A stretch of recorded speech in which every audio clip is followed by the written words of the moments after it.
All right, we'll finish up with Coach Dawson and get 5-7 minutes with him here. First question, Nebraska 24/7 Sports, Michael Bruntz. Hey, Coach, I know you didn't get a ton of time with your guys in spring on the field. How has this kind of been for you in terms of information gathering about your group and also the newer guys that you have on campus since the summer? How are they kind of handled things in meetings and whatnot?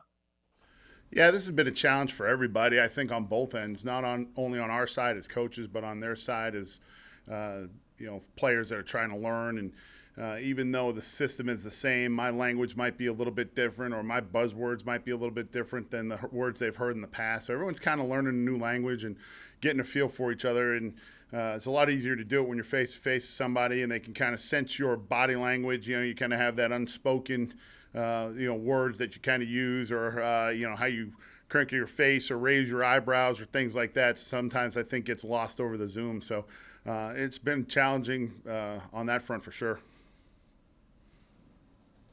Husker Online, Sean Callahan. Sean, go ahead. Yeah, Coach. I guess I asked the other coaches this too. When you first saw that schedule just laid out in front of you, how much did it get your attention? And as far as your guys, do you think when you have a schedule like that laid out, does it get their attention right away as you get on that practice field? Yeah, I don't know about the guys. You probably have to speak for them. But the way I was brought up, not only as an athlete but as a coach as well, is spot the ball, put the ball down. Let's play the best of the best, and let's do it all the time. We knew who we were going to play. Everybody knew you were going to play the teams on your side of the conference, and then you're going to obviously we knew we were going to play Ohio State, and so let's get ready, and we'll know where we stand. Better come out ready to go, and that would have been the same no matter what opponent we played in this league. I don't think that there's one that you're going to go, okay, we don't have to get ready for these guys. So we're going to work hard. We're going to get ready. We're going to go out there and play the best that we can.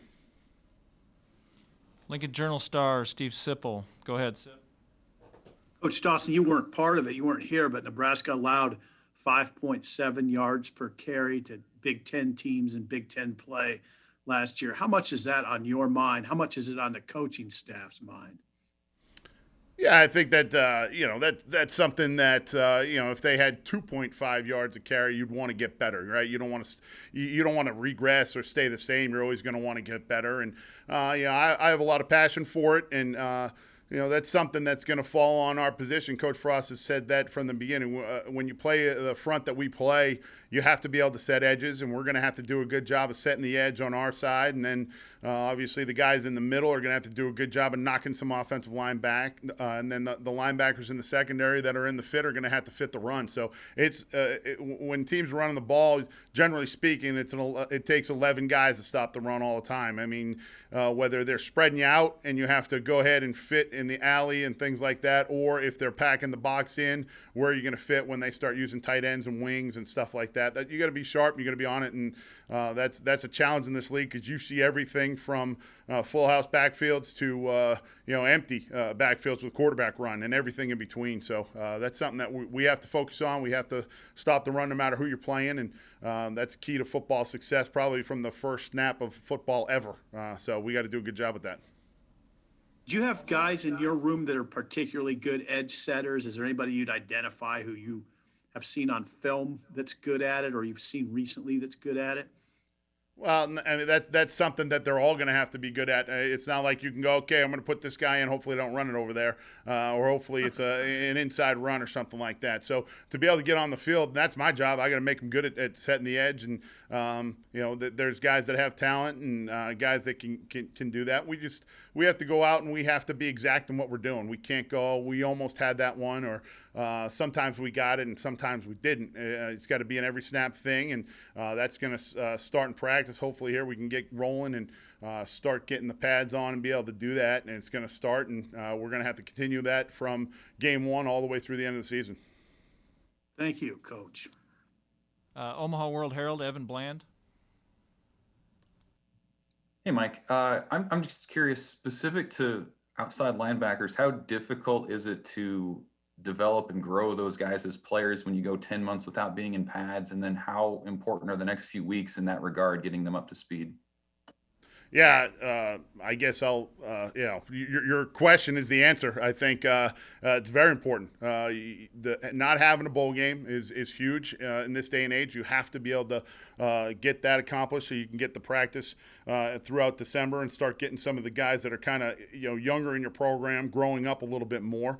And then obviously it was a huge hit for us not having spring ball. And I know that's the same for everybody. I'm not that's not a woe is me. That is what it is. So we're going to have to spend time getting that done. The position that these guys have played, I think I said it out in the springtime, it's unique and it's challenging physically and mentally. And it's part of the reason why I'm excited to be coaching this position this time around here. And you could be playing defensive end, you could be playing a linebacker, and you can be playing safety, all within a matter of 3 snaps, depending on what the calls are and what front you're seeing, or what offensive formation you're seeing. So it's exciting. It takes a lot, but that's something that we got to spend a lot of time over the next couple of weeks making sure that we're good at.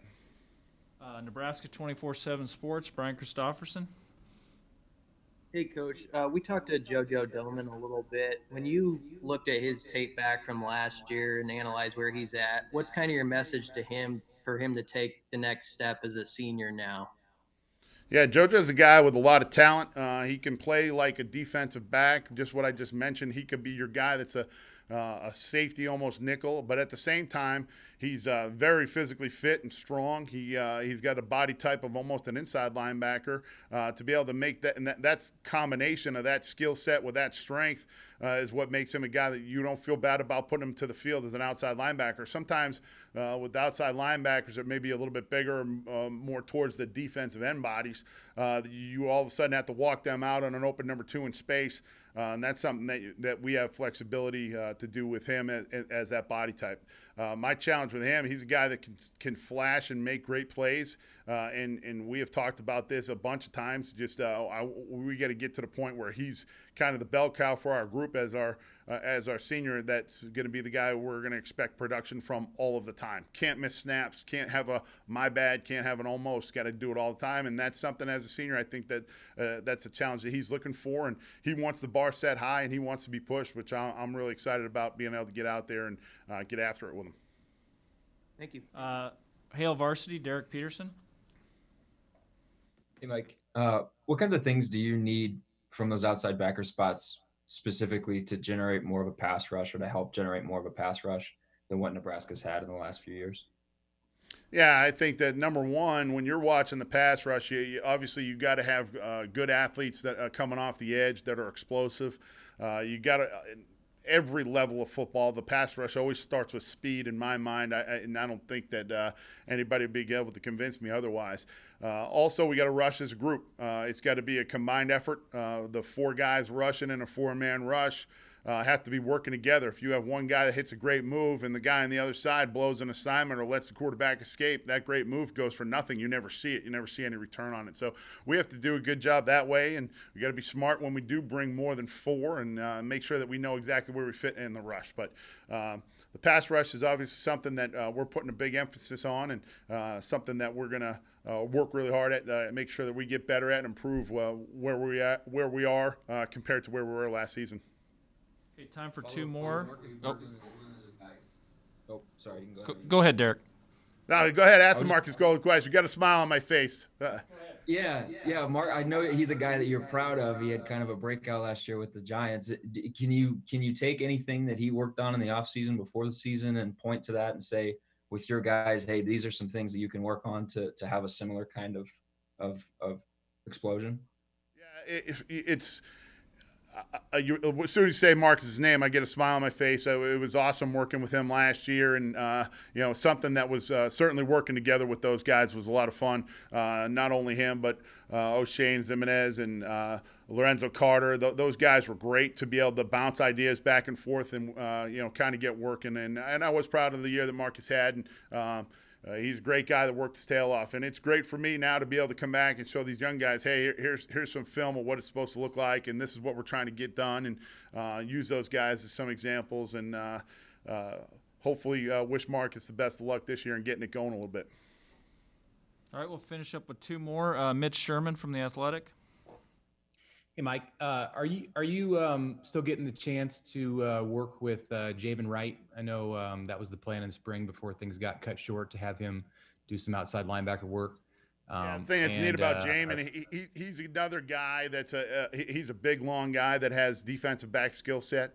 And he'll be a guy that hopefully is a guy that kind of like what JoJo does a little bit, where he can play a little bit of both and move back and forth. But he's a great kid. He's really smart. So be able to get my hands on him as much as I can help any of those guys, not only him, but any of the guys you guys have seen.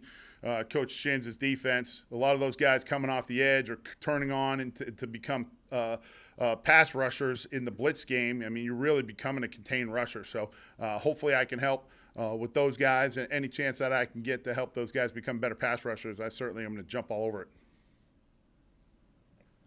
Okay. Finish up today for Coach Dawson, Parker Gabriel, Lincoln Journal-Star. Hey, Mike. Not to just totally go down the list of players, but in the spring, you hadn't had much time at all to get to know, especially the incoming guys, Nico and Blaze and Jamari. What are your early impressions? I know you haven't been in pads much of that group, and maybe specifically of Nico, given that he's a little bit older as a junior college guy joining the room. Yeah, I'm excited to get the pads on with these guys and really start to be able to give you probably a little bit better answer at some point here. But the good thing about this outside linebacker group, we have a good bunch of guys that are hungry to improve and get better. Nico's a guy you asked us specifically about, and he's big, he's strong, he's got about the biggest hands I think I've seen on a guy. So hopefully he can use those in getting his hands on some offensive linemen and being stout in the run game, and at the same time being fast and explosive in the pass game. Obviously, a guy that's a little bit older, and his body's a little bit more mature, and he could pack some food away. I know that. So hopefully get him eating and get him bigger and stronger and get going that way. So, it's going to be fun to get out there with these guys and get past the drill phase and put some pads on and really start. I know Coach Austin always says iron sharpens iron. Hopefully get with those guys and start getting after some good drill work. All right. Appreciate it, Coach. Thanks, guys. We'll do something similar with offense on Thursday, and we'll get you the details on that.